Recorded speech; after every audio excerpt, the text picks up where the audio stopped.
Parfait. Donc, moi, c'est Marie-Claude Tremblay. Je suis professeure adjointe au département de médecine familiale, médecine d'urgence à l'Université Laval. Je suis aussi chercheuse à Vitam, Centre de recherche durable. Donc, mon programme de recherche est autour des aspects culturels de l'accès aux soins pour les populations autochtones et aussi tout ce qui a trait aux enjeux en lien avec la stigmatisation, le racisme dans le système de soins pour les patients autochtones. C'est un sujet qui est malheureusement populaire ces temps-ci. C'est ça, aujourd'hui, on va vous présenter une initiative qui a été menée il y a quelques années. Je ne sais pas si, Hélène, tu souhaites que je te laisse quelques minutes maintenant pour te présenter ou tu préfères le faire à la fin de la présentation? Je pense que je vais le faire à la fin de la présentation. Ça va bien se glisser. Parfait. C'est bon. Donc, je commence. Donc, la recherche axée sur le patient, peut-être certains d'entre vous qui n'êtes pas familiers avec ce type de recherche-là.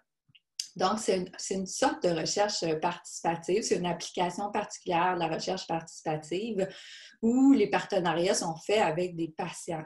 Donc, on veut donner un rôle actif aux patients, à leurs familles, aux aidants naturels dans différents aspects de la recherche en santé.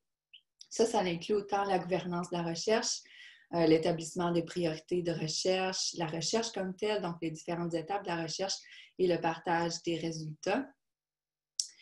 Ce type de recherche-là a connu une grande popularité dernièrement parce qu'on dit que que ça permettrait d'augmenter la qualité, la validité, la pertinence des résultats. Donc, depuis quelques années, il y a beaucoup d'investissements pour développer ce type de recherche-là avec les patients, ce qu'on appelle les patients partenaires.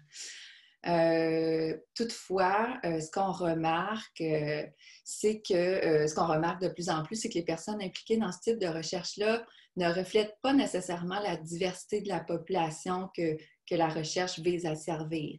Donc, les patients partenaires, ça va être souvent des personnes qui sont plus facilement impliquées dans les institutions, les organisations et la société. Par exemple, principalement des hommes blancs retraités avec un certain niveau d'éducation, mais pas seulement, mais principalement, je dirais. Donc, il y a des efforts particuliers qui doivent être faits pour recruter des gens qui appartiennent à d'autres catégories sociales, donc qui appartiennent à différents groupes minoritaires pour inclure leur vision et leurs perspectives dans la recherche et leurs expériences également. Donc, comme je viens de le mentionner, là, les membres des groupes minoritaires, donc que ce soit autant minorités ethniques, linguistiques, sexuelles, sont très peu représentés dans la recherche axée sur le patient comme patient partenaire. Les populations autochtones sont parmi ces groupes-là qui sont sous-représentés dans la recherche axée sur le patient.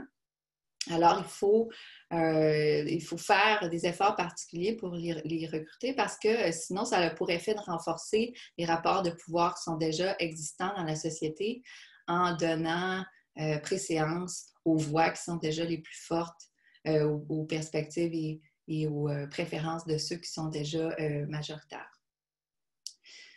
La plateforme d'engagement des patients partenaires autochtones, c'est une initiative à petite échelle d'1 an qui visait à recruter, à former et à soutenir des patients partenaires autochtones afin qu'ils puissent jouer un rôle actif dans la recherche en santé au Québec. Donc, vraiment, c'est un projet qui visait justement à pallier la sous-représentation des Autochtones dans la recherche axée sur le patient. C'est un projet qui s'est bâti sur une démarche participative avec non seulement une équipe de chercheurs, mais aussi des patients autochtones vivant avec le diabète, parce que c'était un peu ce qui était l'orientation, c'était les patients vivant avec le diabète. Des organisations autochtones, donc le Centre d'amitié autochtone de la Notière, entre autres, le Centre d'amitié de la Tuque qui donne un coup de main, les conseils de communauté comme le Conseil des Malécites de Vigée, le Conseil de Manawan, des organisations de santé au Québec, donc il y avait GMFU à Saint-Charles-Borromée qui dessert la communauté de Manawan et le centre de santé en communauté, le Centre de santé Masco-Siwin à Manawan. Et c'est un projet qui a été financé par les IRSC, mais aussi qui a reçu un financement de Diabète Canada, dont c'est un peu pourquoi on retrouve l'orientation sur les patients vivant avec le diabète. La plateforme, comment ça a fonctionné? En gros, les 8 pas les 8, les organisations partenaires nous ont aidés à recruter 8 patients partenaires. Puis, ils nous ont aussi aidé à identifier les stratégies pour autonomiser les patients partenaires dans leur rôle et puis aussi à bien définir finalement comment les recruter, les aider, les supporter, etc. Ça s'est déroulé de juin 2017 à juin 2018. Et donc, les membres de la plateforme, autant les partenaires organisationnels que les patients partenaires se sont rencontrés 8 fois durant cette période-là, principalement via téléconférence parce qu'il y avait des gens de partout. Et on n'avait pas nécessairement le budget dans ce projet-là pour faire des rencontres en personne à chaque fois. Puis, les patients ont été compensés financièrement pour leur participation. Donc, c'est quelque chose qui est important aussi de mentionner. Le projet a culminé avec une formation en personne, cette fois-ci, d'une journée sur la recherche axée sur le patient. Donc, on a une photo qu'on avait prise lors de la journée. Donc, c'était une journée à l'Université Laval qu'on a organisée en collaboration avec l'antenne de l'unité soutien à l'Université Laval, donc Marie-Pierre Gagnon et Christine ça nous a aidé à développer la formation. Donc, la formation portait sur qu'est-ce que la recherche, premièrement, qu'est-ce qu'un patient partenaire, comment est-ce que moi, comme patient partenaire, je peux prendre part à un projet de recherche. Donc, c'était vraiment pour donner les bases puis aider les gens à mieux comprendre leur rôle. Ensuite de ça, on a fait une évaluation à la fin de l'initiative pour tirer des leçons finalement, puis identifier les meilleures stratégies pour engager les patients partenaires autochtones dans la recherche. Donc, c'était reposé sur un devis de cas. Puis avec des entrevues qualitatives avec les membres de la plateforme. J'entends du bruit. Je ne sais pas si quelqu'un a son micro ouvert, mais on dirait qu'on a un petit bruit de fond. Donc, c'est ça, c'était un début d'étude de cas où on a fait des entrevues avec les gens, puis on a aussi utilisé toute la documentation qu'on avait collectée pendant l'initiative. Et ce qui est intéressant de mentionner, c'est que les patients partenaires qu'on a recrutés, formés à travers l'initiative ont aussi été amenés à participer aux dernières étapes de l'évaluation.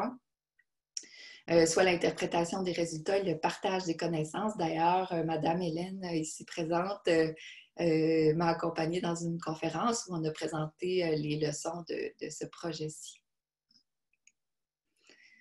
Les résultats, donc là, on entre dans ce qui est peut-être plus intéressant finalement. Qu'est-ce qu'on a trouvé? C'est quoi les leçons pour mieux ou pour plus facilement engager les patients partenaires autochtones dans la recherche? Donc, on a trouvé des leçons qui avaient trait à comment on recrute les patients partenaires.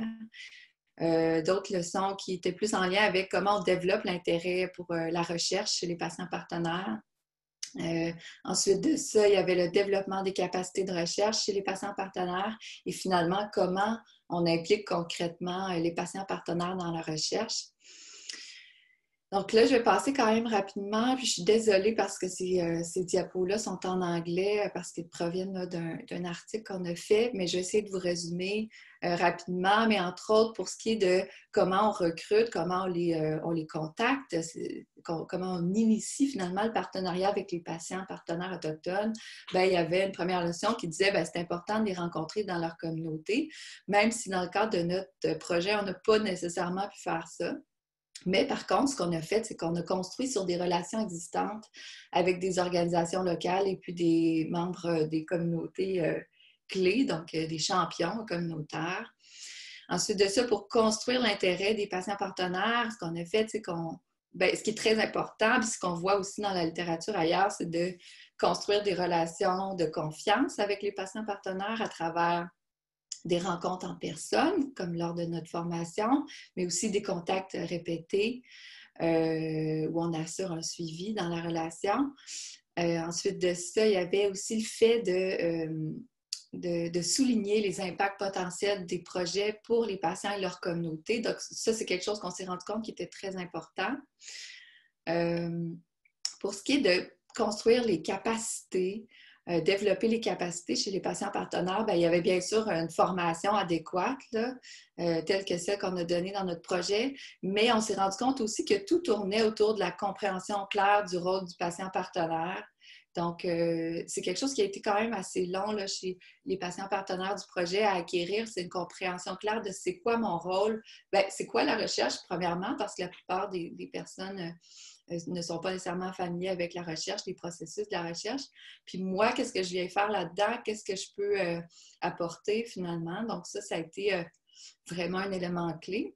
Pour ce qui est de l'implication dans la recherche, bien, comment on les implique concrètement? Ce qui est important, c'est de leur donner plusieurs opportunités pour s'engager dans des projets, donc pas seulement une, mais plusieurs pour qu'ils puissent choisir ce qui leur correspond.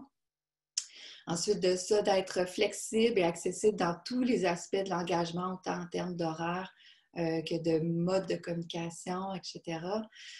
Puis aussi de valoriser la participation et la contribution du patient, partenaire tout au long du projet.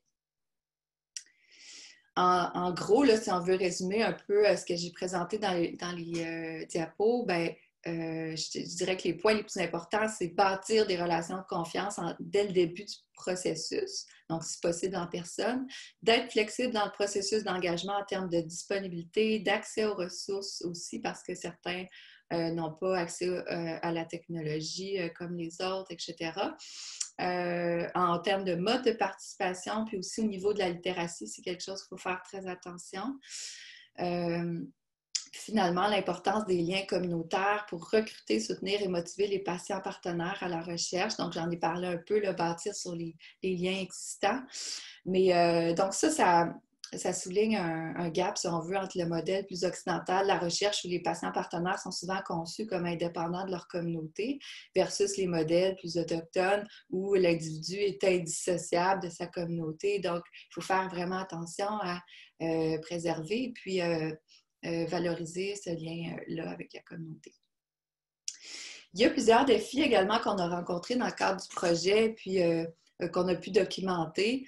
Le premier, je dirais, c'est de ne pas considérer les Autochtones comme un groupe ethnique homogène. Donc, non seulement ils ont différentes cultures, mais ils ont aussi différents niveaux d'engagement envers leur propre culture. Certains sont plus engagés, d'autres moins.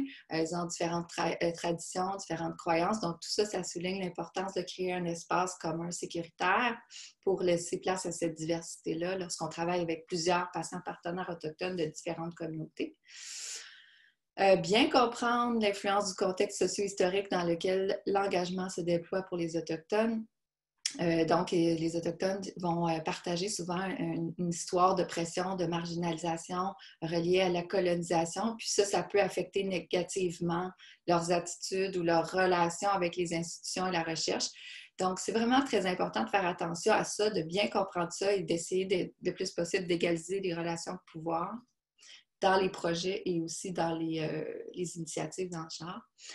Puis finalement, le dernier défi, c'est de travailler avec nos institutions qui sont vraiment mal préparées pour gérer le partenariat patient-recherche. Puis là, on a plusieurs exemples, mais entre autres en ce qui concerne les politiques de compensation où les patients partenaires peuvent seulement être payés comme des sujets d'expérience parce qu'il n'y a pas de catégorie pertinente pour eux. Ou sinon, il faut que ce soit comme des salariés de l'université, sauf que ça cause problème pour certains patients partenaires, par exemple, qui ont des prestations d'aide sociale. Alors qu'à ce moment-là, ça va entrer en jeu. Il y a aussi les délais de traitement des compensations financières qui sont excessivement longs. Il y a aussi le fait que l'université peut seulement faire des dépôts directs dans les comptes en banque, mais certains patients partenaires, par exemple, n'ont pas de compte en banque. Donc, c'est toutes des choses qu'il faut prendre en compte lorsqu'on fait ce genre de partenariat. Là, je vais aller vite, je vois le temps qui file, puis je vais laisser du temps à Hélène. Donc, en gros, c'est important d'engager des patients partenaires autochtones dans la recherche pour laisser une place à leurs besoins, laisser une place à leurs besoins qui s'expriment, à leur expérience, leur connaissance et leur culture, et pour que tout ça soit mieux intégré dans la recherche et dans les processus décisionnaires qui en découlent. Donc, c'est la conclusion générale. Et puis, Hélène, je vais te laisser quelques minutes pour te présenter et puis parler du projet. Bonjour tout le monde, mon nom est Marie-Monique Hélène Brière. Je suis de descendance autochtone. plus précisément des malécites de Vigée.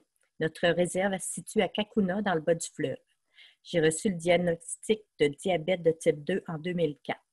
En 2018, le bureau administratif de ma nation m'a contacté pour me demander si je voulais participer à un projet de recherche intitulé Plateforme de patients partenaires avec Marie-Claude Tremblay, professeure adjointe à la Faculté de médecine de l'Université de Laval. Ce projet regroupait des personnes autochtones vivant avec le diabète de type 2. J'ai adoré ma rencontre avec Marie-Claude, puis avec les autres patients partenaires, j'ai découvert d'autres nations. Puis j'ai découvert le monde de la recherche qui était inconnu pour moi. Je n'avais aucune idée comment ça fonctionnait. Puis suite à cette participation-là, on est allé à un congrès d'Action Diabète Canada qui s'est tenu à Toronto en 2018. Puis c'est là que j'ai compris le rôle que j'allais tenir dans les différentes recherches, l'aide que je pouvais leur apporter.